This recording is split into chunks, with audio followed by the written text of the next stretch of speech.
તો આજે વિસાવદર અને કડી વિધાનસભા બેઠકની પેટા ચૂંટણીના પરિણામો જાહેર થયા છે। કડી ભાજપને ફળ્યું અને વિસાવદરમાં ભાજપને આમ આદમી પાર્ટીનું ઝાડું નડ્યું છે। સૌથી પહેલા વિસાવદર બેઠકની મારે વાત કરવી છે, કારણ કે વિસાવદરની એ બેઠક કે જ્યાં જનતાએ ગોપાલ ઇટાલિયા પર વિશ્વાસ મૂક્યો છે। આમ આદમી પાર્ટીના ઉમેદવાર ગોપાલ ઇટાલિયા કે જેમણે 17,554 મતથી ભવ્ય વિજય મેળવ્યો છે। બીજા સ્થાને રહ્યા ભારતીય જનતા પાર્ટીના ઉમેદવાર અને ત્રીજા સ્થાને રહી કોંગ્રેસ। ગોપાલ ઇટાલિયાની ગૂંજ હવે વિધાનસભામાં પણ સંભળાશે। વિસાવદરની જનતાને પેરિસ જેવા રસ્તાઓ નથી જોઈતા અને એટલા જ માટે વિસાવદરની જનતાએ ભારતીય જનતા પાર્ટીના ઉમેદવાર કિરીટ પટેલને જાકારો આપ્યો। સહકારી મંડળીમાં જે ભ્રષ્ટાચારના ગંભીર આક્ષેપો થયા એ એમને ખૂબ ભારે પડ્યા અને એમણે હારની હેટ્રિક લગાવ્યા છે। એક વખત કોંગ્રેસ સામે તેમણે હાર ફાડી હતી અને બીજી વખત આમ આદમી પાર્ટી સામે તેઓ હાર્યા, એટલે આમ આદમી પાર્ટી સામે સતત બીજી વખત તેઓ હાર્યા છે। બીજી તરફ વાત કોંગ્રેસની કરવી છે, કારણ કે સતત એ શર્મજનક પ્રદર્શન કોંગ્રેસનું રહ્યું। માત્ર ને માત્ર વિસાવદરમાં 5,491 મત મળ્યા છે। કોંગ્રેસ ઉમેદવારને પરિણામ આવ્યા બાદ એ વાત યાદ આવી કે બૂથ લેવલનું સંગઠન મજબૂત નથી। બીજી તરફ વાત હવે કડીની પણ મારે કરવી છે, કારણ કે કડીમાં ભારતીય જનતા પાર્ટીના ઉમેદવાર ભલે વિસાવદરમાં અપસેટ સર્જાયો હોય, પરંતુ કડીમાં ભાજપે જીત મેળવી છે। 38,904 મતોથી રાજેન્દ્ર ચાવડાનો વિજય થયો છે। કોંગ્રેસના ઉમેદવાર છે કે જે બીજા સ્થાને રહ્યા, 59,000થી પણ વધુ મતો તેમને મળ્યા। જે પરિસ્થિતિ વિસાવદરમાં કોંગ્રેસની રહી એવી જ પરિસ્થિતિ આમ આદમી પાર્ટીની કડીમાં રહી। બંને બેઠકો ઉપર કોંગ્રેસના સુપડા સાફ થયા છે એ વાત સ્પષ્ટપણે આજે આપણે જોઈ છે અને એ બધું જ જોતા કોંગ્રેસના પ્રદેશ અધ્યક્ષ શક્તિસિંહ ગોહિલે રાજીનામું આપ્યું છે। કોંગ્રેસના રેસના ઘોડા પણ હવે નથી દોડી રહ્યા એ આના પરથી સ્પષ્ટ થાય છે। સવાલ એ છે કે વિસાવદરમાં જે જનાદેશ મળ્યો છે એ ખરેખર શું સૂચવે છે? જે વિપક્ષની ભૂમિકા કોંગ્રેસ વર્ષોથી નિભાવતું હતું તે કોંગ્રેસ હવે કઈ દિશામાં જશે એ પણ સવાલ છે અને કરીશું આ મુદ્દે મહામંથન।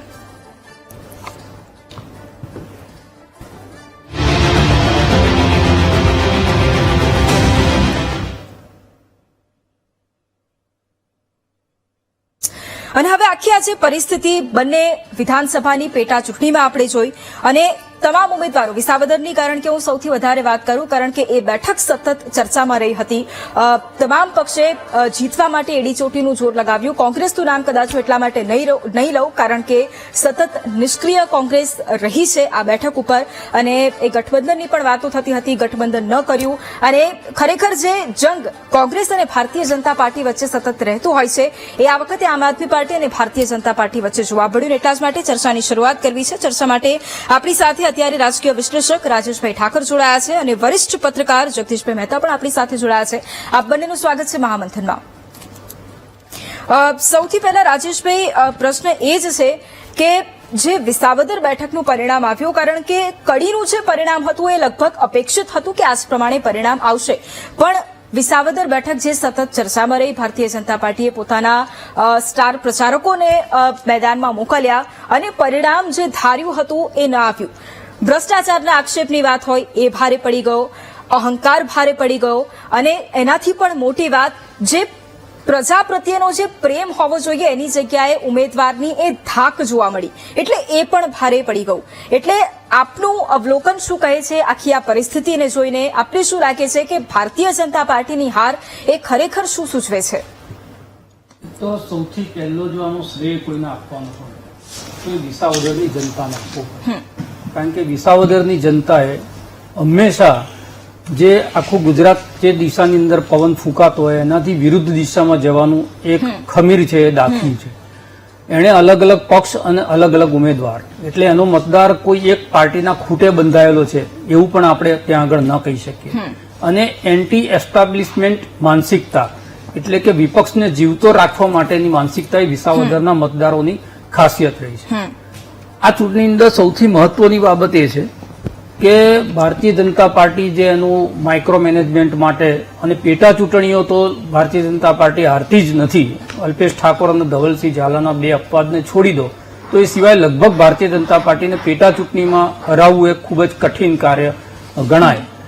એવી ચૂંટણીની અંદર ગોપાલ ઇટાલિયા માત્ર જીત્યા છે એવું નહીં, આપણને એવું લાગતું હતું કે વાવની જેમ કદાચ છેલ્લા 3-4 રાઉન્ડ સુધી આ રસાકસી જશે અને 2-5 હજાર વોટને માર્જિન જે પણ જીતશે એને મળશે, એના બદલે 51%થી વધુ મત ત્યાં આગળ મેળવવા ભારતીય જનતા પાર્ટી માત્ર 4 રાઉન્ડમાં બહુમત મેળવી શકી, એ સિવાયના તમામ રાઉન્ડમાં ભારતીય જનતા પાર્ટીનું પાછળ રહેવું, કોંગ્રેસની સાથે સાથે ભારતીય જનતા પાર્ટીના વોટ પણ ત્યાં આગળ ઘટવા, આ બધું એ બતાવે છે કે વિસાવદરની જનતા જે લડે છે એને જીતાડે છે. એને એમ લાગે છે કે આ વ્યક્તિ અમારા પ્રશ્નો માટે લડશે, એને એ મત આપે છે. બીજું કે વિસાવદરના પ્રશ્નો સિવાયના પ્રશ્નો ત્યાં આગળ અસર કરતા રહેતા નથી. જે બીજી ચૂંટણીઓમાં આપણે જોઈએ છે કે રાષ્ટ્રવાદની વાતો હોય, હિન્દુત્વની વાતો હોય, આ બધી પ્રભાવી થતી હોય છે. ભારતીય જનતા પાર્ટીએ એ કોશિશ પણ ગોપાલ ઇટાલિયાના જૂના કેટલાક વિડીયો અને સ્ટેટમેન્ટના આધારે કરી જોઈ. સાધુ સંતોને મેદાનમાં ઉતાર્યા, ડાયરાના કલાકારોને મેદાનમાં ઉતાર્યા, પણ એ બધી જ વાત બાજુમાં જઈ અને વિસાવદરના જે સ્થાનિક પ્રશ્નો, એમાં ખાસ કરીને ખેડૂતોના પ્રશ્નો, એમાં સૌથી મહત્વનો પ્રશ્ન ઇકોઝોન વાળો, એ મુદ્દા ઉપર લોકોએ વધારેમાં વધારે જે છે ધ્યાન કેન્દ્રિત કર્યું.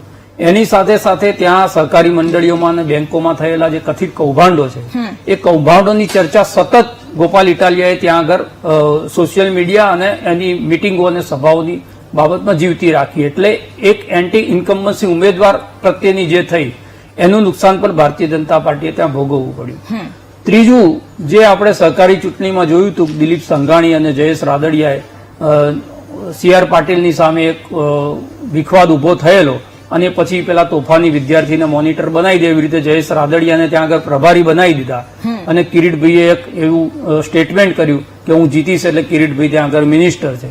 એટલે કિરીટભાઈએ પોતાના સપના તો રોડ્યા જ રોડ્યા, સાથે સાથે જયેશ રાદડિયાની જે આગળની ભૂમિકા છે એ ભૂમિકા ઉપર પણ પ્રશ્નાર્થ ત્યાં ઉભા કર્યા.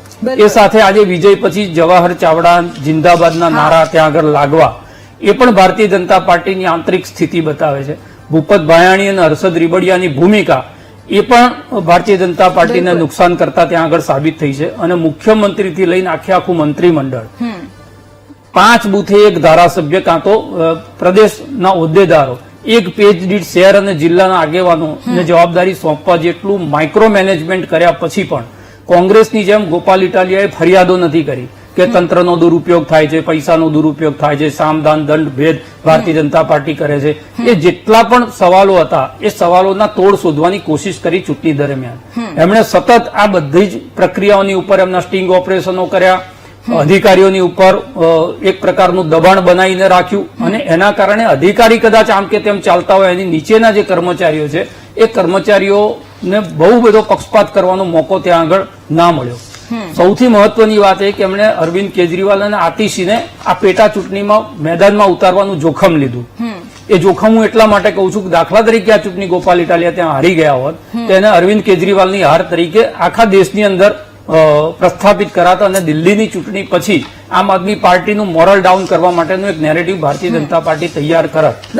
એ છતાં પણ એ ગણતરીપૂર્વકનું જોખમ ત્યાં આગળ લઈ અને લોકોમાં એક મેસેજ આપ્યો કે આ ચૂંટણી અમે કેટલી ગંભીરતાથી લડીએ છીએ અને અમે જીતવા માટે લડીએ છીએ. બિલકુલ.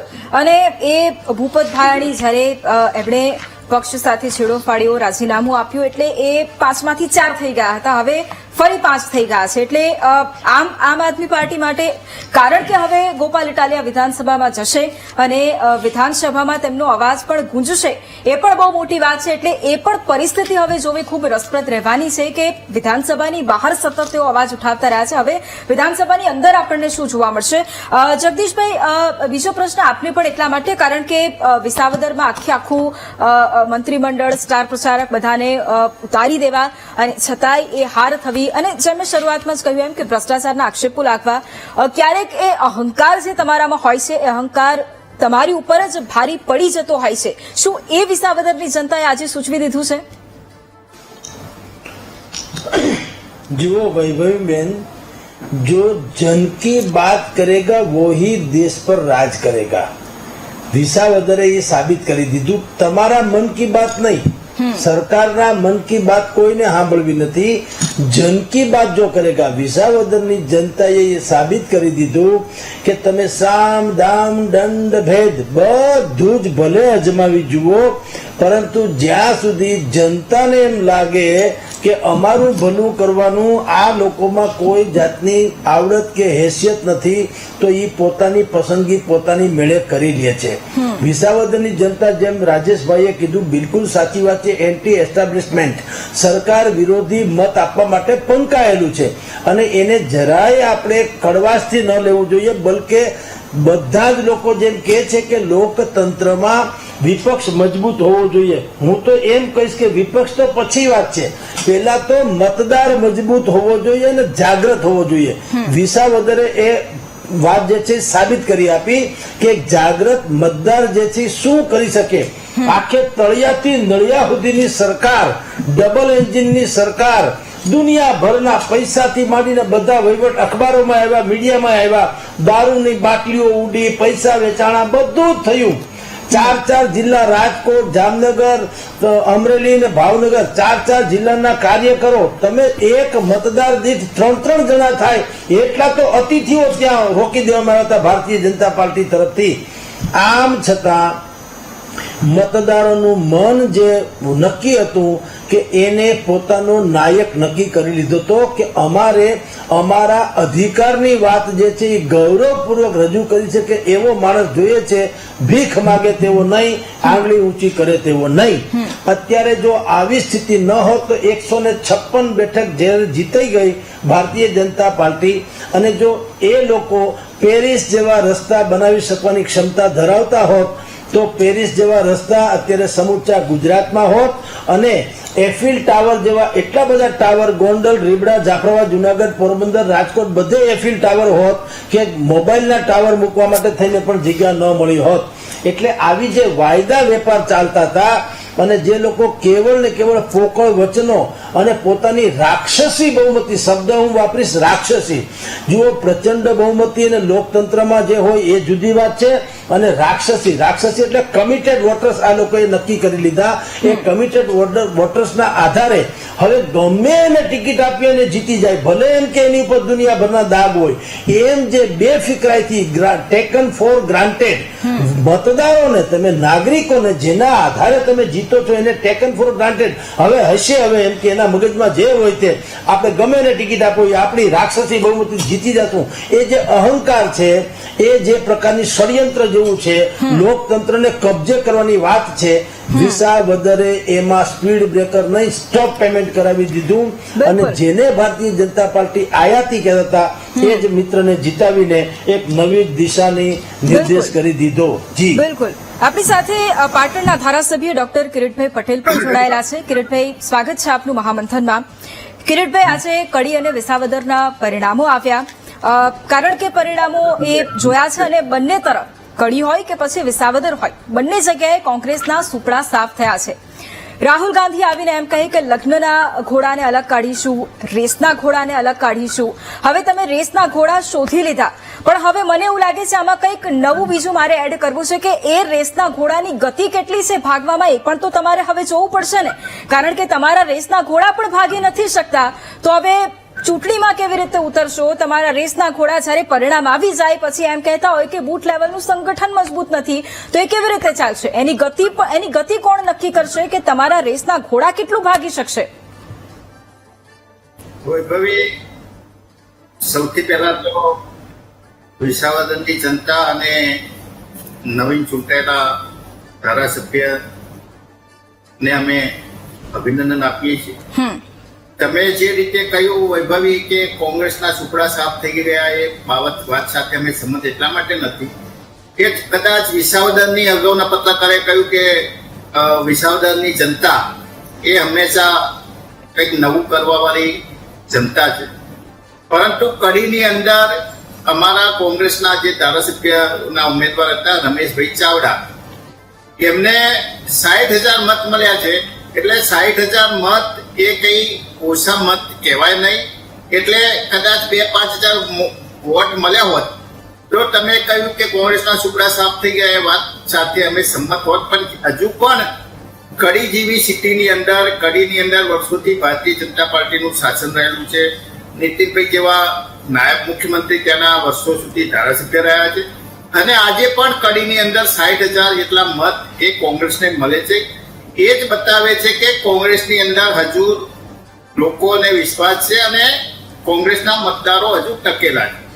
બીજી બાજુ એ ગોપાલ ઇટાલિયા જીત્યા, કદાચ થોડા સમય પહેલા એક ટીવી ડિબેટની અંદર મેં કહ્યું હતું કે ગોપાલ ઇટાલિયા જીતવાના છે, અને એનું કારણ કદાચ ભારતીય જનતા પાર્ટી આડકતરી રીતે ગોપાલ ઇટાલિયાને જીતાડવામાં મદદ પણ કરી હોય, એટલા માટે કે ભવિષ્યની અંદર ભારતીય જનતા પાર્ટીએ મજબૂત થર્ડ ફ્રન્ટની જરૂર છે. જો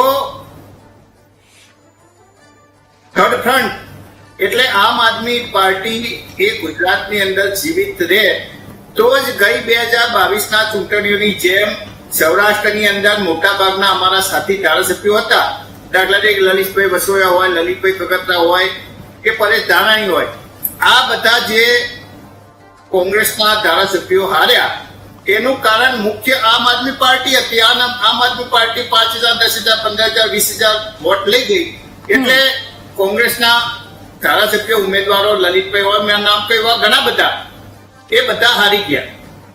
ઉત્તર ગુજરાતની અંદર આપનું એટલું બધું વર્ચસ્વ નથી.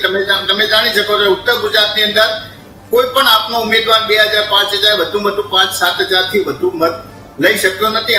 મારી સામે પણ આપના ઉમેદવાર હતા, અમારા કોંગ્રેસમાંથી જ ગયેલા હતા, એ 5,055 મત લઈ ગયા.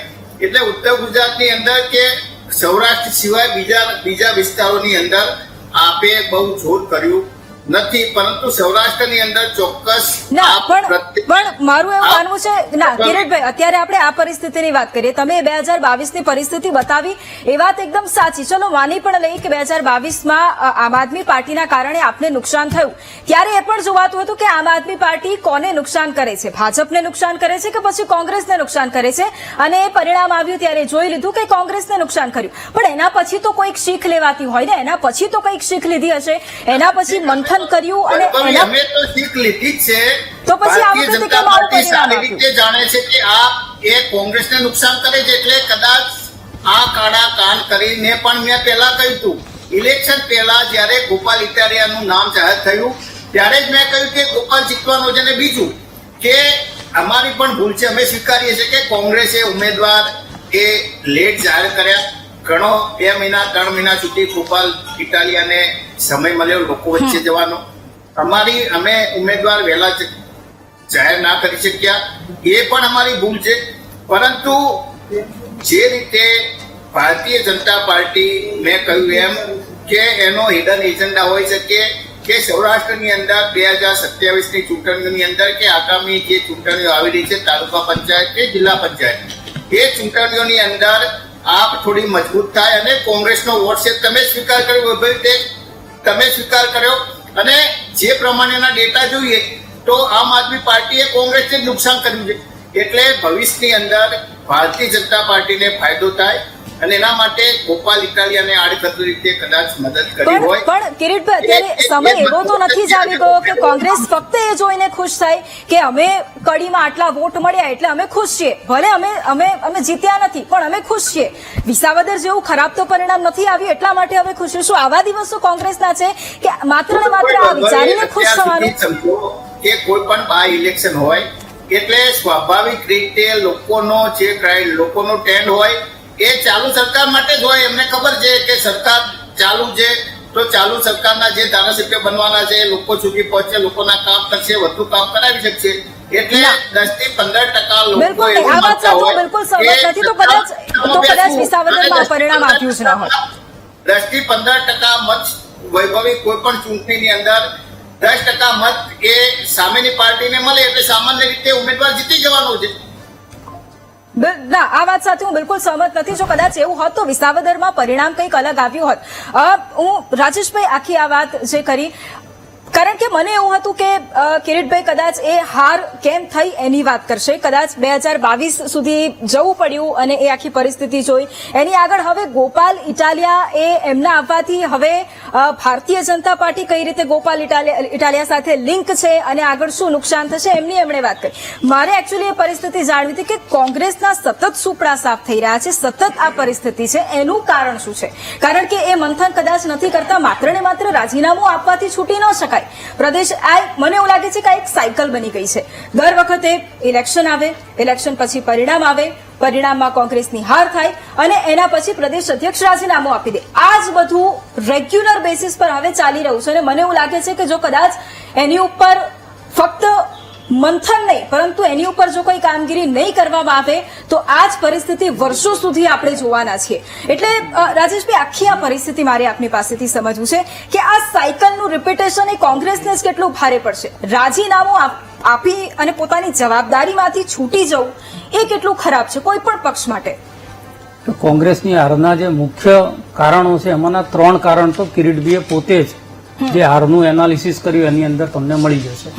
એક તો આત્મસંતોષ, હાર્યા પછી પણ 38,000 મતની લીડથી હાર્યા, 2022 કરતા વધારે લીડથી કડીની અંદર હાર્યા, પણ આત્મસંતોષ એમાં મેળવવાનો કે અમને આટલા વોટ તો મળ્યા છે, મતલબ કે અમે પાસ નથી થયા પણ નપાસ થયા તો અમે 33% સુધી પહોંચ્યા છે, 2% જ હાર્યા છે. આ તો સારું છે. કિરીટભાઈ એવું નથી કહેતા કે વિસાવદરમાં 60,000 વોટ આમ આદમી પાર્ટી લઈ ગઈ ને કર અમે 5,000 વોટે જીતતા, 5,000 મળ્યા છે, એમાં બીજા 60,000 અમને મળી જતા.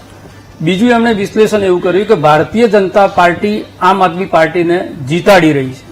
એનો મતલબ કે ભાજપ અને આમ આદમી પાર્ટીનું જે ષડયંત્ર છે એની અંદર વિસાવદરના મતદારો સામેલ છે.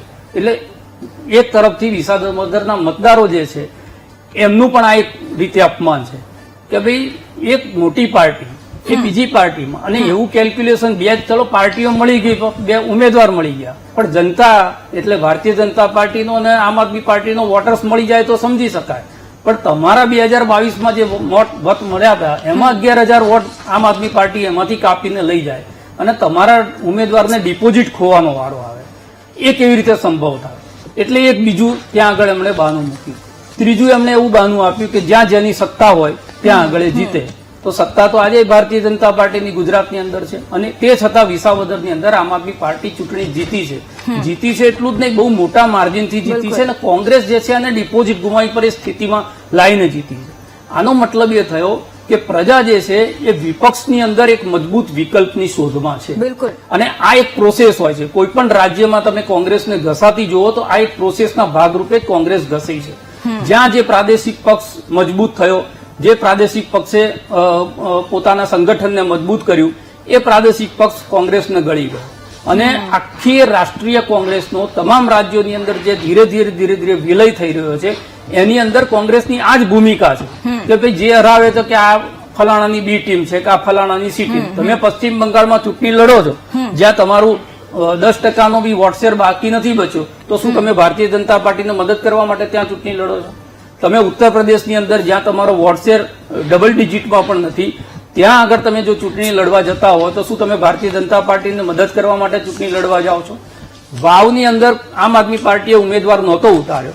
તમારે મોટું મન રાખી અને કડીમાં આમ આદમી પાર્ટીને કહેવાનું હતું કે તમે ચૂંટણી ના લડશો, અમે અહીંયા નહીં લડીએ. કદાચ એ સ્ટેન્ડ લીધું હોત તો આજે ગોપાલ ઇટાલિયાની જીતનો શ્રેય લેવાની સ્થિતિમાં તો કોંગ્રેસ હોત કે ભાઈ એ જીત્યા છે, અમારા કારણે જીત્યા છે. હવે તો એ થયું કે ગઠબંધન નહીં હોવા છતાં પણ આમ આદમી પાર્ટી એવી રીતે જીતી કે બંને ભારતીય જનતા પાર્ટી અને કોંગ્રેસ બંનેના વોટ શેર કાપી અને જીત્યા. ચોથી વસ્તુ એ છે કે કોંગ્રેસ, મેં પહેલા કીધું એ બધા જે બહાના બતાવે છે તંત્રનો ઉપયોગ, ફલાણાનો ઉપયોગ, ઢીકણાનો ઉપયોગ, એના કારણે ભારતીય જનતા પાર્ટી જીતે છે, તે તો બધું વિસાવદરની અંદર પણ થયું. અને એ એમ કે છે કે આમ આદમી પાર્ટી ના કારણે અમે ત્યાં આગળ હાર્યા છે, તો કડીમાં તો આમ આદમી પાર્ટી હતી નહીં, એને તો 2500 વોટ માંડ મળ્યા છે.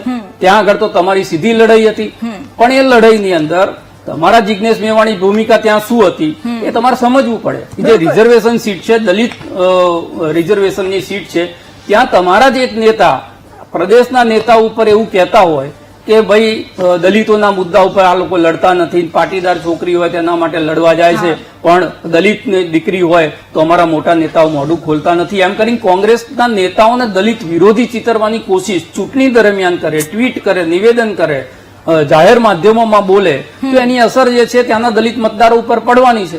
બીજું, બળદેવજી ઠાકોરને તમે પ્રભારી બનાયા, એમણે પાટીદાર સમાજ માટે જે નિવેદનો કર્યા એના કારણે બી એક ધ્રુવીકરણ થયું. તો તમારી રણનીતિ જ એ પ્રકારની છે કે જેની અંદર સામૂહિક નેતૃત્વ ત્યાં આગળ થતું નથી. એક ઇલેક્શન ટુરિઝમની જેમ નેતાઓ જાય છે. તમે વિસાવદરમાં કરુણ સ્થિતિ તો જુઓ. પરેશ ધાનાણી, કગથરા, વસોયા, પૂજાભાઈ બંધ 5 મોટા નેતાઓ ત્યાં પડ્યા પાથરા રહ્યા અને માથાદીઠ 800 વોટ પણ ત્યાં આગળ મેળવી નથી શક્યા કોંગ્રેસના. ઉમેદવારના વોટ તો છોડી દો, કોંગ્રેસના પંજાના વોટ તો છોડી દો. આ સ્થિતિ પછી પણ આ આત્મસંતોષ સાથે જીવવું આ જ કોંગ્રેસના વિલયનું કારણ છે કે એ બહાના શોધતી રહી છે. હંમેશા જીતની અંદર આત્મમંથન જે કોંગ્રેસમાં જોવાનું નથી જોતી, એ ભારતીય જનતા પાર્ટીમાં જોવે છે, એ આમ આદમી પાર્ટીમાં જો પણ અરીસામાં પોતાનો ચહેરો જે જોવાનો છે એ નથી જોતો. પરિણામ કદાચ આજે જે આપ્યું છે અને કદાચ મને એવું લાગે છે કે આપણે અત્યારે એ સાંભળીશું કે મંથન કરીશું. અત્યારે શૈલેષભાઈ પરમારને કાર્યકારી પ્રમુખ બનાવ્યા છે, એના પછી કદાચ કોઈક નવો ચહેરો આવશે, પણ એના પછી શું પરિસ્થિતિ બદલાવવાની છે, વાત સતત એની છે અને આગળ પણ ચર્ચા એટલા માટે કરીશું કારણ કે આ પરિસ્થિતિ જે આ વખતે થઈ છે એ દર વખતે એનું પુનરાવર્તન થઈ રહ્યું છે.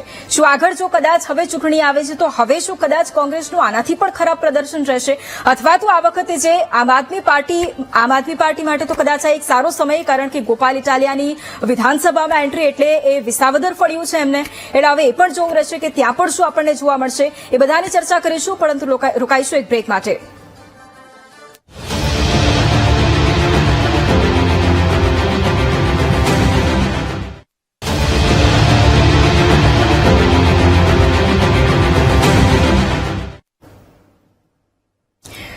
Welcome back. અને પેટા ચૂંટણી પર એ ચર્ચા, કારણ કે આજે પરિણામો આવ્યા છે, ક્યાંક અપસેટ છે તો ક્યાંક એવું પ્રદર્શન આપણને જોવા મળ્યું છે કે કદાચ જેની કોઈ અપેક્ષા પણ ન હોય. અને ફરી એક વખત ચર્ચાને યથાવત રાખીશું. આપણી સાથે અત્યારે ભારતીય જનતા પાર્ટીના નેતા ઉર્વિશભાઈ કંથારિયા પણ જોડાયા છે. ઉર્વિશભાઈ, આપનું પણ સ્વાગત છે મહામંથનમાં. ઉર્વિશભાઈ, સૌથી પહેલા તો કડી માટે અભિનંદન, કારણ કે કડી ફરી એક વખત ભારતીય જનતા પાર્ટીએ પોતાના નામે કરી એ બેઠક. પરંતુ વિસાવદરની પણ વાત કરી લઈએ, કારણ કે કડીમાં અપેક્ષિત પરિણામ આવ્યું, વિસાવદરમાં અપેક્ષિત પરિણામ ન આવ્યું અને આમ આદમી પાર્ટીએ એ બેઠક છે એ છીનવી લીધી. એટલે આમ આદમી પાર્ટીના જ ઉમેદવાર ભારતીય જનતા પાર્ટીમાં જોડાયા, છતાંય કઈ કાઠું ન કાઢી શક્યા અને છતાંય એ બેઠક આમ આદમી પાર્ટીના ફાળે ગઈ. એટલે સૌથી મોટી વાત એ જ છે કે તમારા ઉમેદવારે વાયદા કર્યા હતા કે પેરિસ જેવા રસ્તા બનાવીશું. મને એવું લાગે છે કે વિસાવદરની જનતાને પેરિસ જેવા રસ્તા નથી જોઈતા, સામાન્ય રસ્તા એમને મળી જાય તો પણ કદાચ બહુ જ છે ને એટલા જ માટે કદાચ એ હાર થઈ છે. એટલે એ સૌથી પહેલા એની ઉપર આપનું રિએક્શન, કારણ કે આ બેઠક બહુ મહત્વની હતી, સ્ટાર પ્રચારકો આપે મૂકી દીધા હતા, પરંતુ કઈ જ ન ફળ્યું આ બેઠક પર.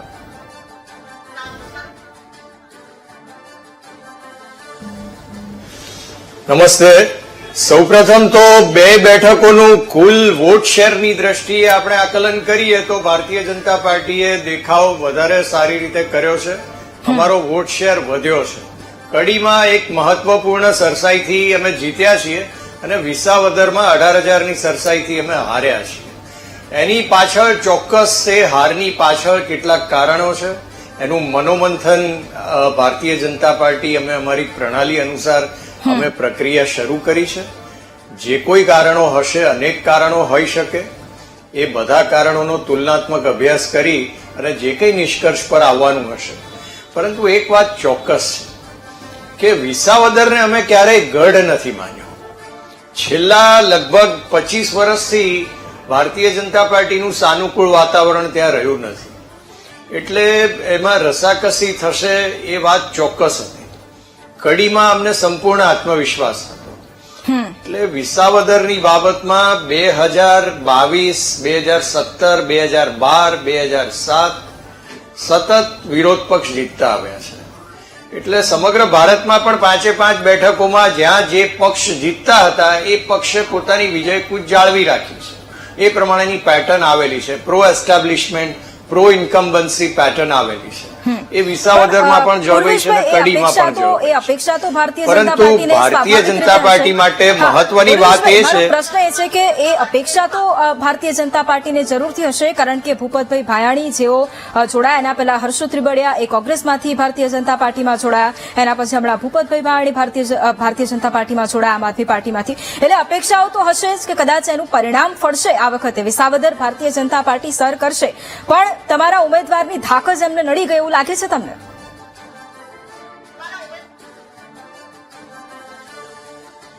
અત્યારે કહેવું વહેલું છે. અમારા ઉમેદવારને કારણે અમે હાર્યા છીએ કે અન્ય ઉમેદવારને કારણે હાર્યા છીએ કે અન્ય બીજા ફેક્ટર્સ પણ આમાં હોઈ શકે છે. એટલે ચૂંટણીમાં અનેક પ્રકારના પરિમાણો હોય છે, એ આપ સૌ જાણીએ છીએ આપણે.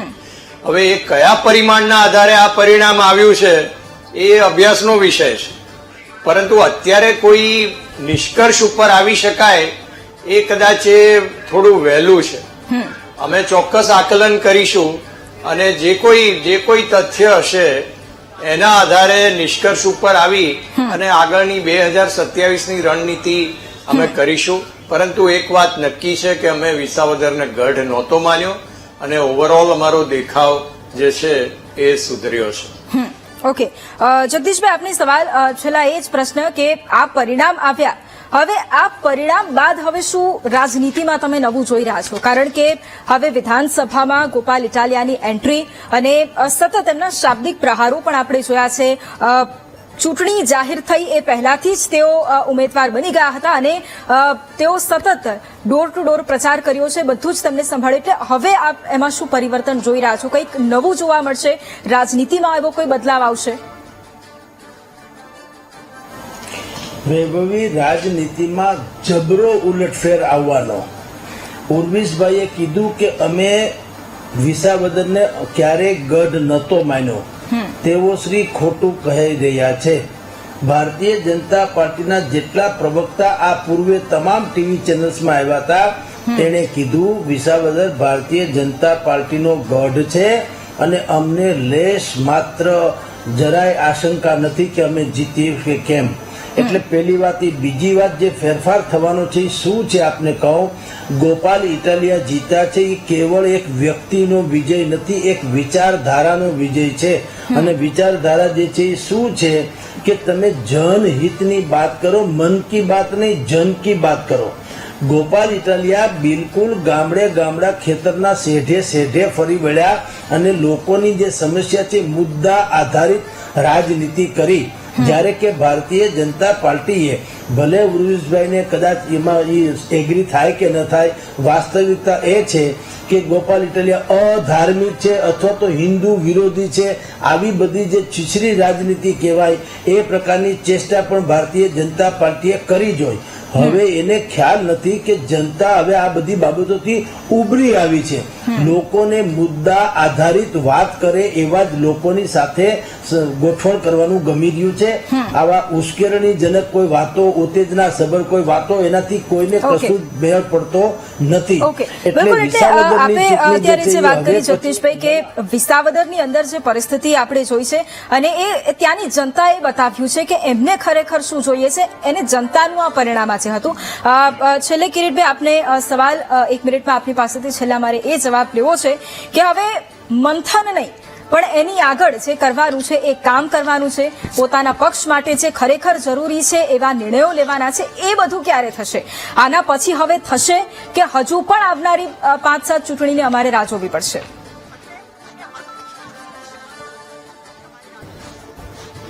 એની ચોક્કસ રીતે એનું વિશ્લેષણ કરી અને ભવિષ્યની અંદર કોંગ્રેસ મજબૂત બને એના માટેના તમામ પ્રયાસો અમે સાથે રહી અને કરીશું.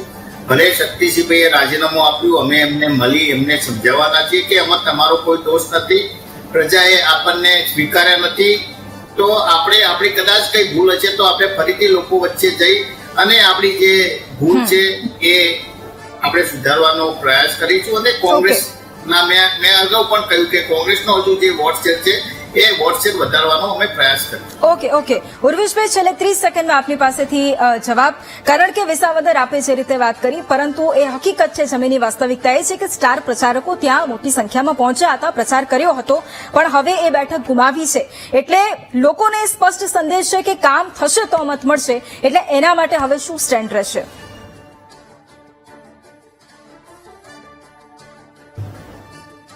વિસાવદરના પરિણામનું જે આકલન થશે એના આધારે સરકાર સ્તરે અને સંગઠન સ્તરે શું અમારે સુધારા કરવાની આવશ્યકતા છે એ પ્રમાણે અમે ચોક્કસ અમારું કાર્યપદ્ધતિનું આયોજન કરીશું અને એનો અમલ થાય ગ્રાઉન્ડ ઉપર. અમારા હજી વિસાવદરમાં હજારો કાર્યકર્તા છે અને ક્યાં ત્રુટિ રહી ગઈ અને કેવી રીતના એ સુધારવાની ઓકે. છે એ બાબત ઉપર કાર્યકર્તાથી માંડીને નેતૃત્વ બિલકુલ. તમામ લોકો સાથે મળીને તમામ વિચારી મુદ્દાઓ પર અને તમામ પાસાઓ પર હવે કાર્ય સમીક્ષા કરવામાં આવશે કારણ કે સમયનો અભાવ છે એટલા માટે ચર્ચા અહીંયા પૂરી કરવી પડે છે. આપ તમામ અમારી સાથે જોડાયા તમામનો ધન્યવાદ. અને હવે આજે જ્યારે પરિણામ આવ્યા છે પેટા ચૂંટણીના એ પરિણામો કે જ્યાં વિસાવદરમાં ભારતીય જનતા પાર્ટી માટે અપસેટ છે, કોંગ્રેસના સુપડા સાફ થયા છે, આમ આદમી પાર્ટીનો ઉદય થયો છે એ બેઠક ઉપર કારણ કે પહેલા પણ થયો હતો પરંતુ જેમ ભારતીય જનતા પાર્ટીમાં ભૂપતભાઈ ભાયણી જોડાયા અને ત્યારબાદ ગોપાલ ઇટાલિયાની હવે એન્ટ્રી એટલે હવે એ પણ જોવું રસપ્રદ રહેશે કે હવે આગામી સમયમાં ગુજરાતની રાજનીતિમાં શું ફેરફાર આવે છે અને આગળ આમ આદમી પાર્ટીનું એ ફેક્ટર ક્યાં જઈને પહોંચે છે. મહામંથનમાં હાલ બસ આટલું જ. રજા આપશો. નમસ્કાર.